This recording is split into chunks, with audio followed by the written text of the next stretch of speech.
Sir Idol Rafi. Gusto ko lang po sana makahingi ng tulong sa inyo. Sa kadahilanan po na yung mata ko ay gusto ko po mapas-check up at mapasalaminan.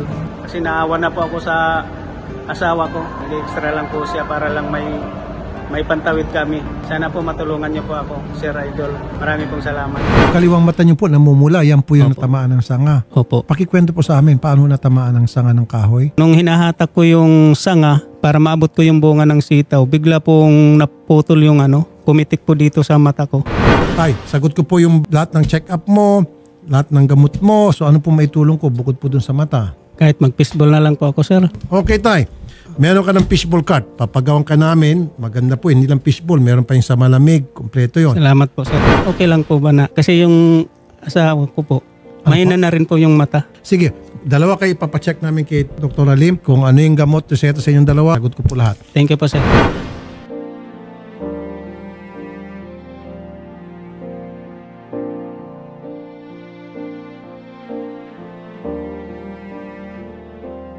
Paano po kayo natusok ng sanga? Natusok ako ng sanga, ma'am, doon sa may bandang ibaba doon.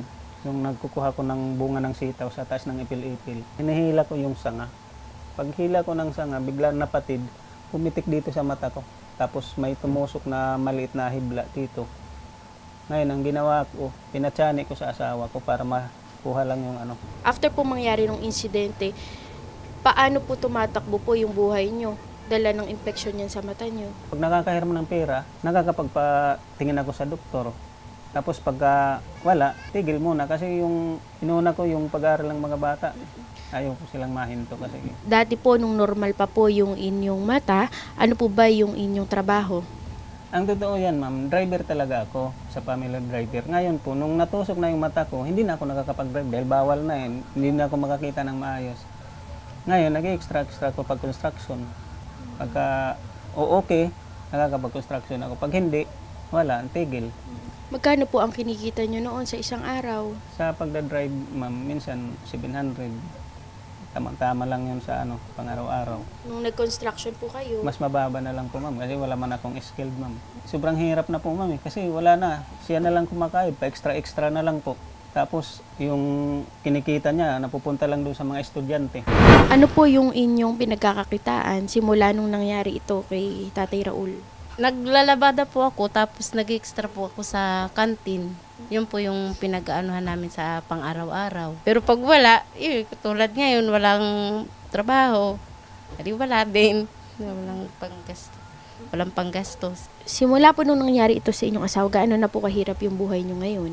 Kung ano yung makuha dyan sa tabi-tabi, yun na lang pinagka-anuhan namin, pinagkakasya sa pang-araw-araw namin. Papasok yung mga bata, walang kain. Kasi tanghali na sila makakain pag may nahagilap akong bigas. Pero yung mga anak nyo po ba ay nag-aaral? Oo, nag-aaral naman po sila kahit wala silang baon. Yun na po, tiyaga talaga sila kasi gusto nila magkapag-aral. Ano po yung una nyo naging reaksyon nung nalaman nyo na naging ganito yung sitwasyon ni tatay? Siyempre po, nangihina, na wala nang siya. Wala na akong makakatuwang sa buhay namin. Mahirap. Paano nyo po pinagpapatuloy yung buhay nyo sa ngayon? Laban lang sa hirap ng buhay, ma'am, kasi ganun talaga siguro. Kaloob ito sa akin na baka may plano si God para siguro yung niya sa akin. Huwag po kayong mag-alala, nanay and tatay. Si Sir Rafi po ay handang tumulong para po sa inyo at gaya po ng pinangako niya, papacheck up po namin kayo and syempre pagkatapos nun, pag napagaling na natin yung inyong mata, ay ibibigay na po namin yung pangkabuhayan na inyong hinihingi. So mag-ready muna tayo, tatay, para po madala po namin kayo sa isang espesyalista at malaman natin kung ano ba yung kondisyon ng inyong mata. Okay po ba yun? Opo, ma'am. Okay, ma'am. Thank you, ma'am.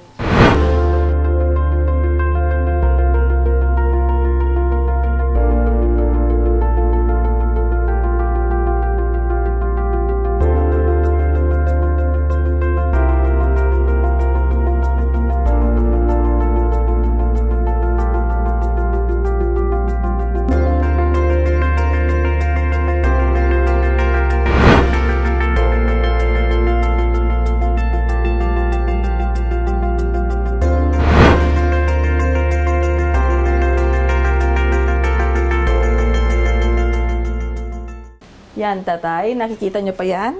Okay. Sige, pakibasa nga lang po. G, P, G, D, F, L, A, T. Okay. Pero pag nilagay po natin to, mas clear po siya na po. Okay. Ang ano siya, driver siya eh. So, mostly outdoor siya. Tapos, hindi naman siya nag-shades. Diba? Tapos, walang protective ano siya. Kaya ang nangyayari sa kanya, yung dust, yung pollutants, yung araw, nagkakaroon tayo ng ganyan, kung tawagin natin terrarium. Para siyang kalyo. Pag normal, di ba, pag dry ang skin, nagkakalyo. Diyan, same sa mata, dry, nagkaroon ng friction, nag-rubbing, frequent rubbing niya, nagkakaroon ng terrarium kung tawagin.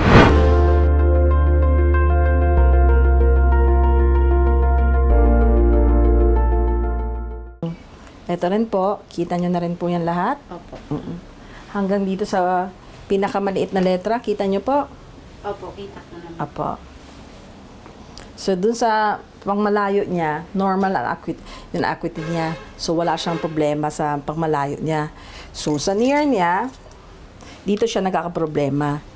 Which is, ilan taon na si nanay? 43. Which is normal na yan kasi katulad ng pagkasabi ko kanina, pag start na ng 40, doon na tinatawag pumapasok ang presbyopia. Meaning, yung elasticity ng lens natin medyo nawawala. So, nadidiminish hanggang sa, yun nga, nagre-resulta na eventually ng katarata. So, now, sa ano niya is since 43 siya, so, nahihirapan siya sa near. So, lalagyan natin ng lens para makatulong sa pagbasa niya. So, ngayon, hanggang sa smallest, kaya na ba? Kita mo na, di ba? Kahit ilayo natin, kita pa rin. Kahit ilapit, kita pa rin. So, yon. Meron siyang reading na tinatawag to aid her na makakita sa malapit, kailangan niya ng eyeglasses. So, ang grado niya sa malapit is 175, which is sa age niya, which is very normal sa age niya. Thank you po. Problema niya sa mata, may tatlo. So, one is yung meron siyang katarata sa mata niya, and may history din siya na nasundot. Yung sa sundot na tinatawag na blunt trauma, wala naman nagkaroon ng direktong epekto sa mata niya. Yun nga lang, meron siyang tinatawag na terrarium, which is dahil sa frequent dryness niya. Kaya yan, papansin natin, kinukusot-kusot niya yung mata niya dahil luha siya, dahil dry nga siya. So, re-resetahan natin ng supplements niya at saka pampatak para mawala yung pamumula ng mata niya kasi sobrang dry. So, both eyes, dry siya, pero mas ito ang extreme dryness kasi yung isa moderate pa lang. Pagka yung sa usok, hindi po ba Isang factor yun, yung init po at saka yung usok, yun po ang nagkakakos ng terrarium. Dahil gatong ang pinagsasain nyo. Kasi wala pong kaya gatong po yung gamit. Yun, kasi yun, sa kahoy niya, nag-emit siya ng smoke. Kung tinatawag niya yung usok na after masakit sa mata. Di po ba? Initial reaction, masakit sa mata. Eventually, accumulative yan, naging cause ng dryness hanggang sa nagkaroon ng terrarium. Dahil nga sinasabi ko nga po, sa alikabok, usok, init, yun lahat po yun, nakaka-contribute siya sa dryness ng mata niya.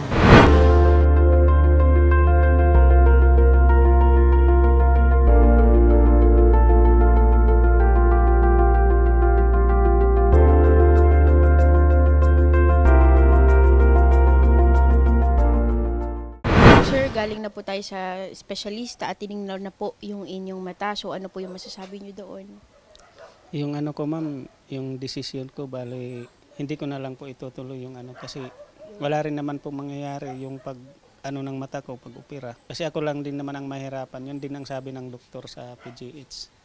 Na pagdesisyonan ko na po na hindi na lang po itutuloy yung pag-opera. Sir, regarding po dyan sa inyong concern, ay nirerespeto naman po namin yung desisyon nyo at ano naman po yung inyong balak para po doon sa inyong pangkabuhayan. Pangkabuhayan, kung mapalitan ng baboy na lang po sana, ma'am.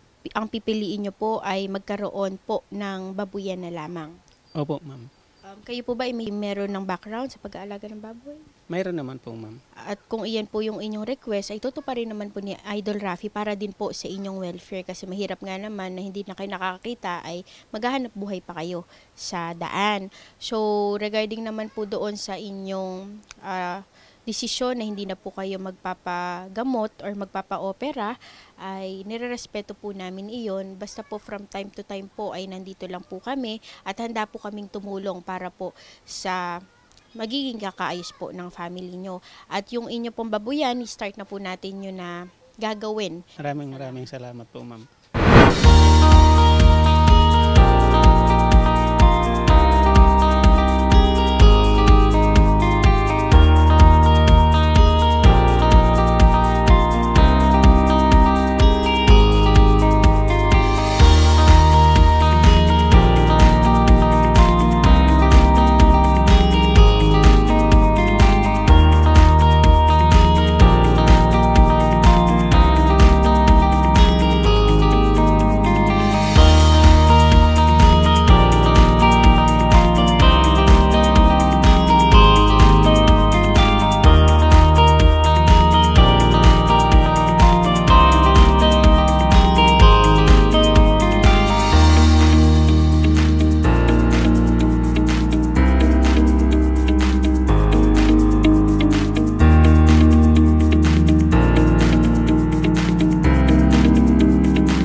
pinakahintay natin na araw, nabibili na po tayo ng inyong aalaga ang BX. So excited na po ba kayo? Opo ma'am, sobrang excited na po.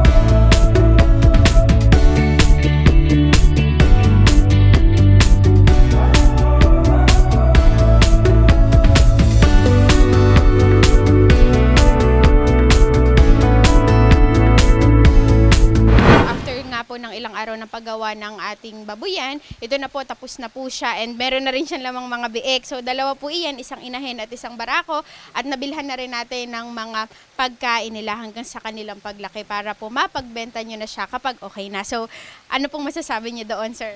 Sobra-sobra yung papasalamat ko kay Sir Rafi, saka sa pamilya niya, saka sa mga staff ni Sir Rafi. Sobrang salamat po, thank you po. So ano po bang balak nyo dito sa mga biek? Yung babae ma'am, paanakin ko po yan para dumami. Tapos ito, siya yung magiging pambinta ko, tapos pang pakain din doon sa sa babae, sa magiging anak. Sobra-sobra talagang pasasalamat ko po. So may papangako nyo po ba kay Idol Rafi na ito po ay inyong pagyayamanin at palalaguin?